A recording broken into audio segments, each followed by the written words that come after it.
Okay, so this is like way easier to explain with video than just using text, but so I pulled up the project file for You're So Beautiful You Make Me Sick, which is one of my personal favorite vocal performances I've ever done.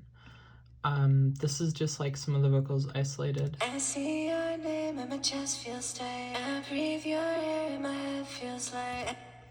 So if we look at like the vocal chain that I have right here, you'll see that I have the de-esser, I have an EQ, I have a compressor, and I have a waves tune. De-esser, just that's something that gets rid of like certain mouth sounds that like your mouth makes when you speak or sing. EQ, I have, it's literally just rolling off a ton of low end. Normally I would have done more. I don't know why I didn't do more for that. Then I have the compressor. It is stock Logic compressor. It is the vintage opto setting, which is what I always use for my vocals. It focuses more on the high end. I also have the distortion set to soft, which is, it like adds more like, it adds like a light distortion to the voice that doesn't really like clip. It just like kind of makes it more prominent in the mix, I guess, gives it more like weight to it. And then after all that, I have the auto tune, which is interesting because most people will tell you to put the auto tune like right at the beginning of the chain. I like to typically put it right at the end or like after my compressor because basically when you do that, the auto-tune sound and the like robotic qualities of it and the whole like stepping thing is way more pronounced than if you put it way at the beginning, which results in a much subtler tuning effect, which is fine if you just want to be in pitch, but I like to actually have like an auto-tune sound. I also have a bus doing reverb. I have Space Designer. It's a preset called Vocal Plate. You can find it under large spaces. This is Logic's Space Designer.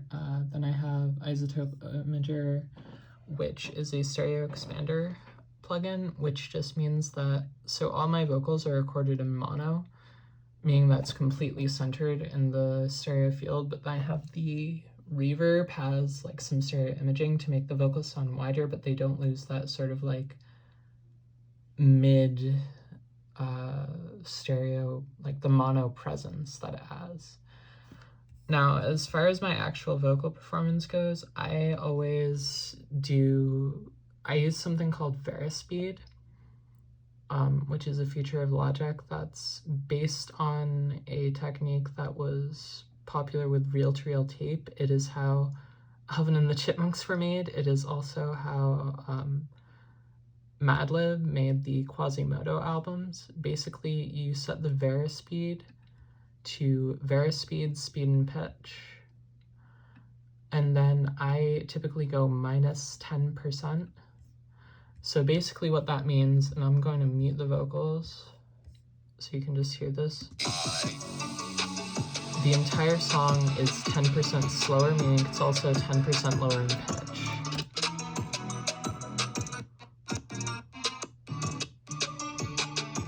So I record to that slower and lower pitched backing track. And if you listen to some of my vocals, this is what it sounds like, not pitched up. I see your name and my chest feels tight. I breathe your air and my head feels light. And I see your face when I close. So one important part about that is that I am singing very high in my register. I am taking as much of the bass out of my voice as I possibly can. Like, this is all super obvious stuff. But I'm also doing this kind of like, I see I never. It's like this sort of like whiny, Echo 2K does it a lot. It's this sort of like inflection in your voice that the best way I've found to get it is it's about the shape of your mouth. You want to have like the sides of your mouth like stretched apart a little bit more than they typically would be. yeah, that probably doesn't make too much sense, but I would highly encourage you to like experiment with like doing different things with your voice and your delivery, and trying to get that more sort of like, yeah, that kind of sound where it's more like that, you know, I'm not making any sense, I'm so sorry. The other thing, and that you might not like having to hear this, is that just generally voice training has helped me a lot in getting more feminine vocals. Voice training for speaking does not one-to-one translate to voice training for singing, but it does help a lot. I am slowly learning to be able to sing with like a feminine voice that I am happy with. And it's a process and it's difficult, but I'm getting there. But if you go back and listen to a track of mine, like Razor Blades, which is, I think, the oldest song on my SoundCloud that has my voice on it, my voice sounds way deeper on that track. My voice sounds way more masculine. And I was actually doing Speed by way more, so it was like being pitched up more. It was like minus 15, minus 20%.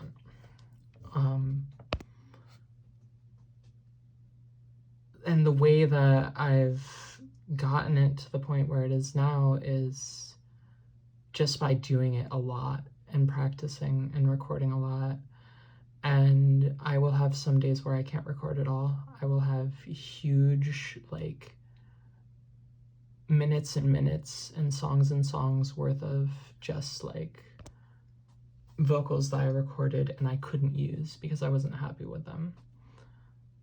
But over time, that's like shrunk substantially to where like a lot of the very recent stuff I put out, like that song with A-Hype or like the Joy Division cover I did, those vocals were all like, everything was like 1 or 2 takes. Also, if you look at the vocals for this song, it's all like split up like that. That's because what I used to do is I would record the same line like over and over and over again, like multiple times, trying to get one good take, and I just like splice it all together after the fact. Nowadays I can do like a full verse like all in one go, but for a very long time I was just like chunking out my verses like that and just thinking, okay, here's a few bars, I'm going to record this like 4 times, 5 times, however many times I need in order to get just one good take. And don't be afraid to like do multiple takes and to consolidate different takes together,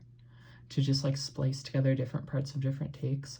That is totally fine and acceptable to do, and is very, very common.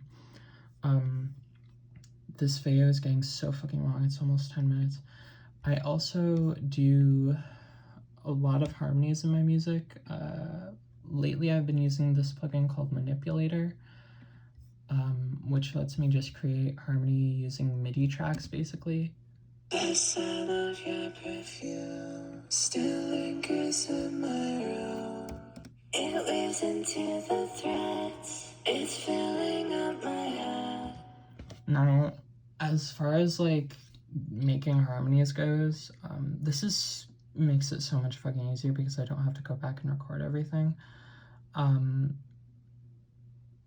Part of this is music theory. Generally in Western popular music, you will see harmony done in thirds. If you don't know what a third is, that is, you take a scale, right? It's like any like 2 notes that are like, there's like 1 note in the scale between them. That's a third. There are major thirds, there are minor thirds, but they're all thirds. I mostly do a third up for most of my harmonies, but I do have some 3-part harmonies in a lot of my songs where I do like either a third down or I just follow the bass line of the song. And, you know, because I have that like sort of music theory knowledge, I'm able to be like, okay, so intellectually I know that, you know, if this chord that is under here is a C, then I can make a G in the bass and it'll be fine and it's still following the chord and blah, blah, blah. That's not necessarily necessary, but I think it is, like, can be useful to know. The other thing is that if you just do thirds, it's going to sound fucking boring. What you're going to want to do is use the thirds as like a jumping off point. And from there, you're going to want to try and find like melodies to write inside of your harmonies. I would also say that it is very pertinent if you want to do music with a lot of harmonies to listen to music that has a lot of good harmonies. My two biggest recommendations for like artists that inspire me for harmonies is Destiny's Child, which is the group Beyonce was in before she was a solo artist, and the Beach Boys. Listen to and like study and analyze that shit and you will get like God to your harmony. Also just like any 90s R&B, I like fucking love the harmonies for that shit, like SWV, like Usher's old shit, like all of that I fucking love. This is super long and rambly and off topic, but I hope you found it helpful. I'm totally willing to like give more advice, expand on anything. If you want to DM me privately, I can totally like give you some advice or give you some feedback on your voice. The number one thing is just that it takes time and it takes practice. And the first couple times it's going to be really difficult and painful to hear your voice, but as time progresses, it'll get easier and easier and easier. Good luck.